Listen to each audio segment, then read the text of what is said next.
I have been an amateur photographer for the most part of my life, starting in the early 90s with the Minolta SLR system and later the Rolleiflex 6000 medium format series. When Minolta never released the full-frame digital camera, I switched to the Canon 5D in 2006 and later the 5D Mark III. Early 2012 I was on a trip to Kyoto in Japan, shortly after Fuji's introduction of the new mirrorless X system. For me, it was love at first sight. I got the XE1 and finally also the X Pro 2 along with a full arsenal of lenses. But one camera brand always crossed my mind, and that was Leica. After all, Leica's headquarters in Wetzlar is located just 100 kilometers from my hometown. My father had used his Leica Flex cameras for decades, so when Leica released the M10 in early 2017, I finally pulled the trigger. I will try to provide a fair comparison of the image quality of the Leica full-frame sensor and some Leica lenses versus the quality of the Fuji X Pro 2 and the equivalent Fuji lenses. As both cameras come with 24 megapixel sensors, such comparisons seem to be obvious. All in all, I shot 128 images with each camera. Every picture was taken twice at the same location, once with a Leica, once with a Fuji camera. A few words on my testing methodology. I will compare two Leica lenses, the 50mm Samilux and the 90mm Summicron, to their optically equivalent Fuji lenses, namely the XF35 f1.4 and the XF56 f1.2. Exposure times were manually set to the same value. The aperture numbers were also set manually to their equivalent values. ISO was set to auto on both cameras. Any differences in image brightness were corrected later in software. As both sensors are ISO invariant, this should not have negative side effects. All in all, both sensors were exposed equally and their image noise performance is directly comparable. The images were recorded in RAW format and processed in Lightroom 6.14. For the Leica I used the M10 camera profile. For the Fuji I tried several camera profiles but ended up with a Provia standard profile which I liked best for this type of images. Now, finally, without further ado, let's get to the comparison. I will start with the 50mm Samilux and the XF35 lenses. The Samilux is f1.4, whereas the equivalent full-frame aperture number of the Fuji XF35 is only f2 due to its smaller image circle. So the Fuji lens is one f-stop slower than the Leica lens. Therefore, I will only use the Samilux at f2 and larger aperture numbers. This first image is a typical outdoor scene to compare colors and general lens performance. Both cameras were set to auto white balance. Often, but not always, I found the colors of the Leica camera to be better, that is, more pleasing and more realistic than the Fuji colors. I am using a color-calibrated monitor, but I have no idea what YouTube does to this video or if you can see these subtle differences on your screen. I tried various Fuji camera profiles and also manually corrected color temperature and tint, but could never fully match the Fuji image to the Leica colors. I guess with more tweaking of the color curves or maybe with another RAW editing software, a perfect match should be possible, but for my setup, the Leica camera simply provided better colors. When zooming into the image, the Leica lens appears to be sharper throughout the whole frame. This applies to features in the foreground and in the background as well, so it is probably not related to a different location of the focal plane.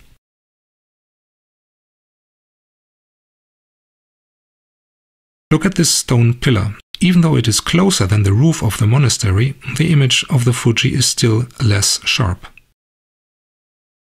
Next, we have a high-contrast indoor scene that requires a significant amount of signal gain.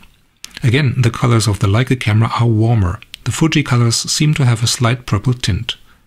Let's start by comparing noise performance. All in all, both cameras are very close, but I would give the edge to the Leica, which shows a smaller, more natural-looking grain.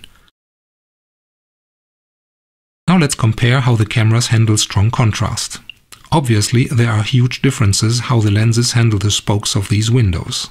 On the Fuji, the spokes are very much blown out to a degree where the smaller spokes become totally invisible. Also, there is a significant amount of chromatic aberration, that is, blue halos around the spokes.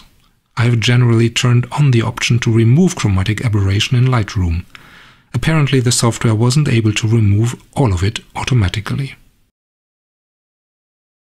In In this image we look at fine details and again high contrasting branches against a bright sky. The results are similar to what we saw before.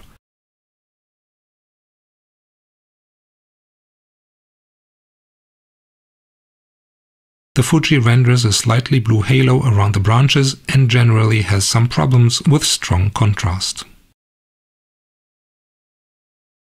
This car provides a nice comparison of Fuji and Leica colors. Frankly, I like the bluish green and the deep red of the Leica image better than the green and the washed out red on the left. The Samilux creates a nice starburst which is much less pronounced on the XF35. As before, image noise performance is quite similar, but the Leica has smaller and more pleasantly looking noise. Here, both lenses display a very similar starburst effect, so this is probably related to the exact location of the focal plane. These last two images of the XF35 and 50mm Samilux were shot at quite open apertures.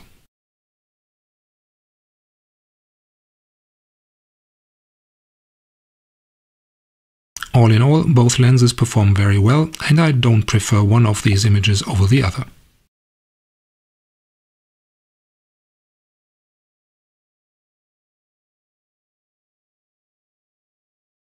Now it is up to the XF56 and the Leica 90mm Samicron. Both lenses have nearly the same angle of view and also a very similar entrance pupil. The Fuji lens is just a tad brighter, with a full-frame equivalent open aperture number of f1.8 versus f2 of the Summicron. This image was shot in a quite dark surrounding and needed a lot of signal amplification. As before, the image noise of both cameras is very much alike, but I like the way the M10 renders noise slightly better. Also, the M10 has more natural-looking colors, whereas the Fuji displays a distinct purple tint, which was not there in the original scene. This image also demonstrates the effects of the different focusing methods. With a Leica 50mm lens, I found focusing quite easy and mostly spot on. Often, believe it or not, the Leica M10 was easier to focus on precisely the detail I wanted to be in focus than the Fuji. The green autofocus square of the X Pro 2 often confirmed focus when, in reality, it was not quite where I wanted it to be. The 90mm lens is another story. This Leica lens is really tricky to focus manually, wide open, and I ended up with a number of shots that were slightly off. But again, there were a few shots with a Fuji XF56 that were really out of focus as well, even though the camera confirmed autofocus lock. This image was shot with a small aperture to obtain a wide focus range. The Leica Summicron is visibly sharper than the Fuji across the whole plane.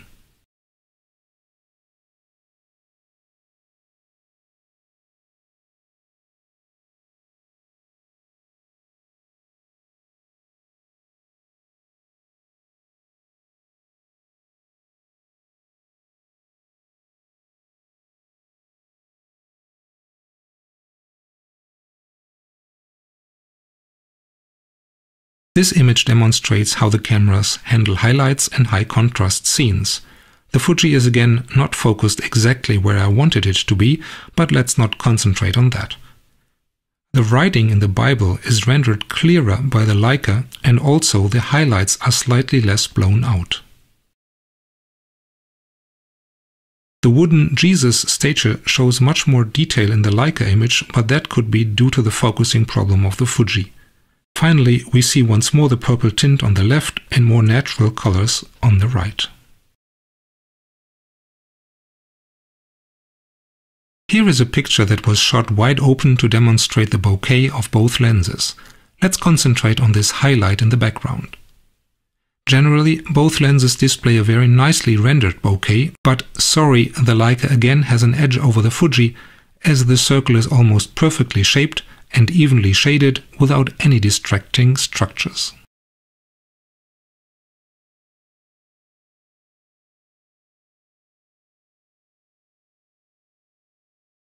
Another wide open shot with similar bokeh as we saw before.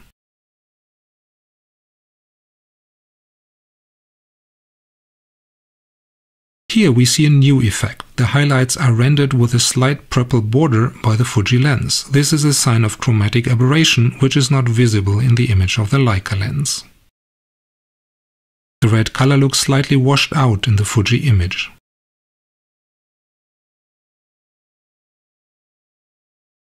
Now, this is an extreme example where the Fuji colors were completely off, to an extent that they probably cannot be corrected anymore. I've done almost the same shot some years ago with my Fuji X-E1 and its 16 megapixel sensor, and the color problem was just the same. Here you can see all available camera profiles, but that would not solve the issue. Again, in this image, the Leica camera produces a much more saturated, natural-looking blue tone than the Fuji. I have also tried and tested the Leica to Fuji M-mount adapter.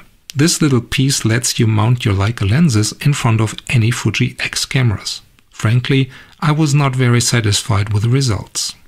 The images were soft, particularly around the corners, even though the adapter cuts out just the centerpiece of the image circle. The reason probably lies in the compact design of the Leica lenses. Light rays at the edges of the sensor come in at a rather flat angle, so the micro lenses of the sensor pixels need to be shifted to accommodate this effect. Leica has designed their own special sensors to do this. Fuji didn't, and you can clearly see the differences. My adapter is slightly too thin, therefore the lenses focus beyond infinity when the focus ring is turned all the way to the stopping position. So I am getting unsharp images at the final stop of the focus ring. This does not occur when the same lenses are mounted on my M10. The smaller APS-C sensor cuts out a part of the image circle and does not utilize the full-frame lenses to their full potential. This has two effects. The angle of view is reduced, as is the sensor exposure, the total amount of light. For example, images taken with a 50mm f1.4 lens look just like images taken on a full-frame camera with a 75mm f2 lens. Finally, as the Fuji cameras are not rangefinders and do not have the focusing patch in the center of the frame, manual focusing is not as quick and easy as it is with Leica M cameras. The little magnifier view that you can turn on in the lower right corner of the optical viewfinder helps, but it is not nearly as good as the real deal. If you already own some old Leica M lenses that you would want to use again, the adapter may be worth trying, just don't expect to get Leica-like performance. My final verdict. The Leica camera and the two lenses I've used in this review will cost a small fortune. The X Pro 2 is not a cheap camera either, but the whole set with both lenses come in at just 1/4 of the Leica set. I have been doing a lot of nitpicking in this review, mostly on the Fuji camera and lenses, but let's face it, that was whining at a very high level. Had I not presented a direct comparison, the Fuji images would classify as very good quality.